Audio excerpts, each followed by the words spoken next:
Hey everyone, welcome to another episode of Citizens of the Stars. I'm your host, Community Manager Tyler Nolan. If you're joining us for the first time, Citizens of the Stars is a weekly show where we highlight the amazing content created by the Star Citizen community. With that, I'm handing it off to Tyler Whitkin for this week's installment of Citizen Spotlight.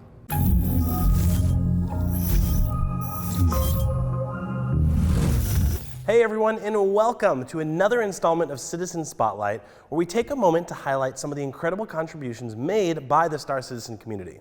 Now joining us this week is none other than Rockseeker. Rockseeker, how are you doing? I'm doing good, thank you. Nice to be here. Awesome. Now, I've seen a lot of backers make Star Marine maps or maps of various space stations, but nothing to the scale of your composite yellow map. How did you go about making such a detailed map? Actually, I was thinking about that for a while, to go and map and put a grid system on it. So I first decided to go and fly above yellow and take one screenshot, but then I realized that the game actually doesn't render yellow from that distance. So I said, well, okay, I'm gonna have to find another way. So I figured I'll do it the old way, is basically go at the closer to the belt itself and actually go and take multiple screenshots. So I took about 25 screenshots to going around. The main difficulty being that it's not always the same distance, so you have to try to judge by when you see the asteroid starting to disappear, and then you say, okay, I'm just at the right height, and then go and slowly fly around. So.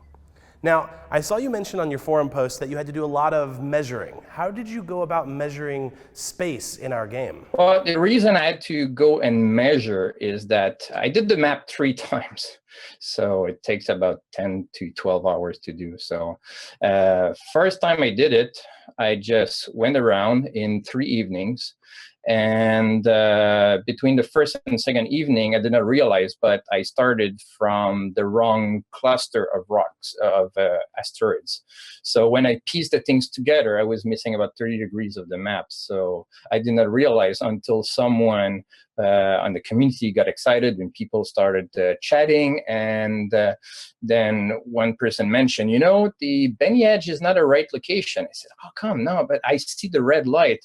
So I went and looked at it, and it says, you're right. And this guy, Aaron Cornwell, went and basically, being a criminal, was at was at the Benny Edge and could see Grimex from the distance. So he says, okay, of course, yeah, obviously I'm not the right place. So I went back and redid it, and then I, again, using a technique where each screenshot, I make them about semi-transparent, and then I overlaid the asteroids going all around and making sure that they all fit. And then I said, okay, I got it this time, fixed. So I repost, changed the title, said it's fixed. And then again, people went around and said, you know, your measurements don't look right. So because what people do is you always can see where Grimex is, and you go and locate yourself different location, and you start doing triangulation, and you say, oops, it doesn't work. So I said, okay.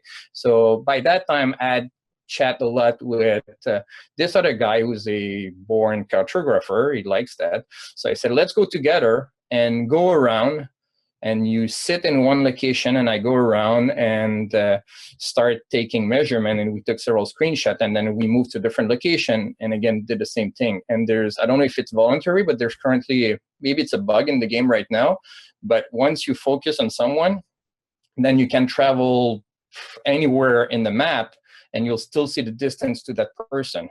So as long as you don't focus on something else, he could quantum jump somewhere else and you would still see how far he is, like a million kilometers from you. So that's that technique we use. And I posted a map where there's lots of lines, and these are all the measurements we took, and then I fit everything together, and then that's it. Now the clusters, they're all at the right place.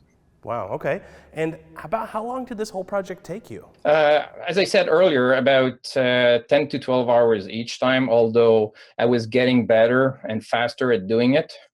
And I made sure to use the glaive that I owned. I'm quite happy with the glaive. And it's easy to go in and out, because to have a good screenshot, I had to, each time I moved a bit and then eviate out, position myself, grab a screenshot, And that's why people are commenting, what's this small orange line that you see everywhere around? That's actually the my face mask of my criminal suits there that you see the small orange line. So, but that's nice. That's a nice artifact. It shows like rough look and feel of it. So go back in, move a bit, go out, move back in, and go around like this. So it takes like several hours to just go around.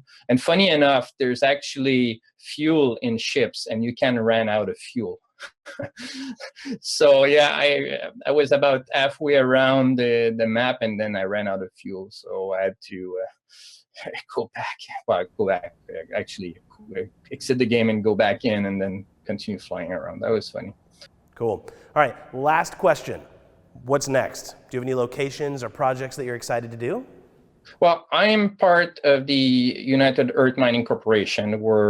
I believe we're the largest mining corporation, and I love mining. I joined the game because of the RSI Orion that I saw online. Actually, I got the ship before I even got the package. So, I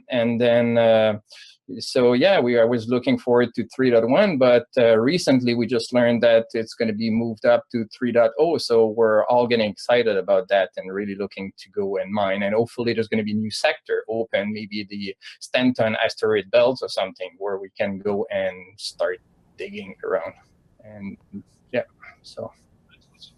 All right. Well, Rockseeker, thank you so much for taking the time out of your schedule and coming and doing this with me.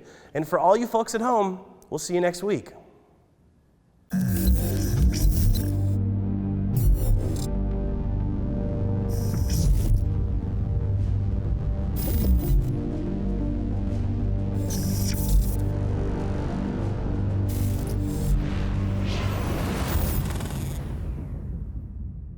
Hey everybody, Ben here. Welcome to Quantum Questions, the only part of the show where we ask actual questions to actual CIG developers. Questions provided by you, the actual subscribers. If you're not familiar with Quantum Questions, the goal is for a CIG employee to answer as many questions as possible in under 2 minutes. Our record is 16, set last week by Brian Chambers, and this week we have a set of questions that we think will pair very well with a nice Cherie. Cherie Heiberg, CIG's archivist from the lore team. Cherie, how you doing today? Great. How many questions are you going to answer? 20. That would be very impressive. Let's see how it goes. You ready for this? Yes. Put 2 minutes on the clock, please. And go. Will there be any further updates to the star map? Yes, we're working on getting new renders into it, and we also want to sync it with the Galactopedia, which is the cool plan. Which star system has the most planets? Ellis? What is the Galactopedia? The Galactopedia is the in-universe encyclopedia that describes the history and events of Star Citizen, the game. What can you tell us about Jean culture? It is currently in production right now. We've come up with things like religion and relationships and hierarchies and all kinds of cool stuff. Now, do the Jean lay eggs? Pass. Who is the moon Amelia named after? Someone. Where do flopets come from? It's one of the protected systems under the Fair Chance Act. I just can't. It begins with a Y, maybe? No, it doesn't begin with a Y. I don't know, pass. I'm done. I tried. The lore team has been drilling down on one race in particular, getting ready for the next concept ship. Can you name that race? It's the Banu. Why do the Banu hate chairs? They don't keep records, so no one knows. What is the coolest star system in Star Citizen, scientifically speaking? Tamsa. Definitely Tamsa. What is the status of the Kickstarter goal, Galaxy Map Room for our hangars? Oh, we still definitely want to do it, but no updates at this time. All work and no play makes you blank. So boring. Where is Sharon's Nebula? Sharon's Nebula is near the Bremen system. Does the Aquila have either the P-52 or the P-72? Yes. Favorite ship to fly in Arena Commander? The Saber. Best Dave? Haddock. What is the coolest star system in Star Citizen, non-scientifically speaking? I like Horus because it has Serling, and that's tidally locked to this red dwarf star, so that's pretty rad, in my opinion.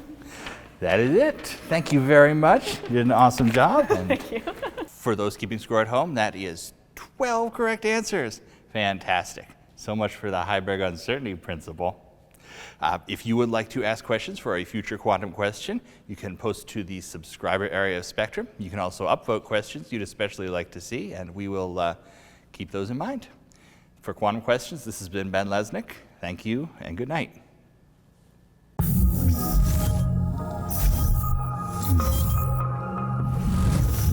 Hey everybody, Community Manager Jared Huckabee here with this week's Top 5 and MVP. So let's get to it. Number 5, Up in Smoke, the Shipyard trailer by Zach.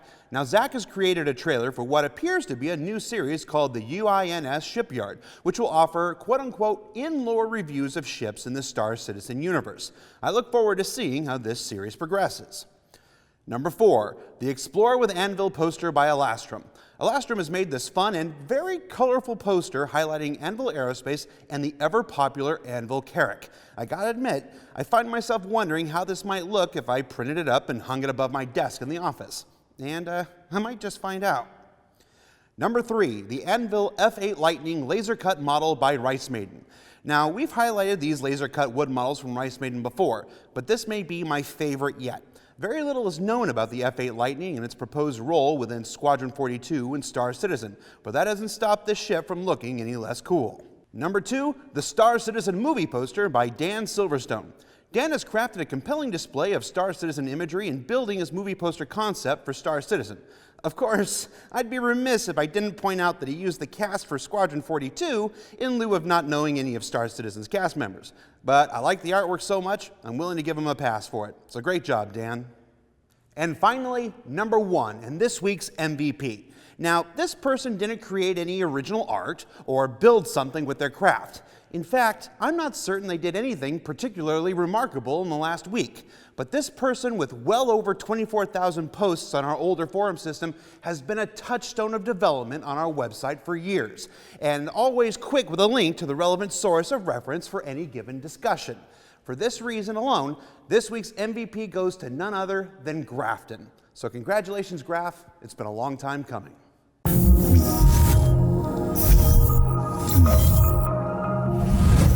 Hello subscribers, I'm Alexis and it's time for another edition of Subconscious, your cute little subscriber mini show. Whether you're a Centurion or an Imperator, this sub's for you. Where there's smoke, there's Flair. All active subscribers now have access to our March 2017 Flair item, which is a framed cover of Hitbox magazine honoring the release of Star Marine. It's exactly the same kind of framed magazine covers we decorate our lobby with here at CIG, only in the future. And on that subject, here's some Flair IRL. Backer Engineer recently gifted Gray-Headed Gamer a real version of the Tears of Fire sub-flare. Happy birthday, GHG. If you could have a real version of any one piece of sub-flare, what would it be? I'd have to go with Mr. Refinement's cabinet of rare and exquisite spirits. Let me know your choices in the den. We've just finished shooting an all-new 10 for the Chairman featuring your questions, gathered using Spectrum's new upvoting process. This time the Chairman is joined by Mr. Crusader himself, Tony Zurovec. You won't want to miss it. There's no release date just yet, but keep a watch on the comm link for an update in the coming weeks. And now leaping to another topic, or should I say jumping, the March issue of Jump Point magazine will go out on Friday. This edition will feature the development of the Anvil Hurricane, plus the usual collection of lore articles and fiction.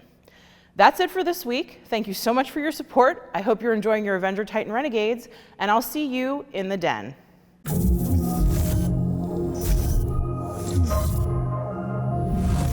That's all for this week's episode of Citizens of the Stars. A big thank you to our guest Rockseeker, Cherie Heiberg, and the community for making it possible.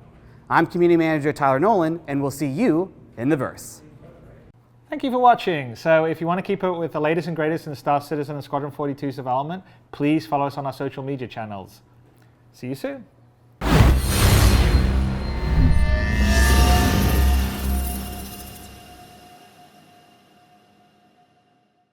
My name is Jeremiah. I'm character concept.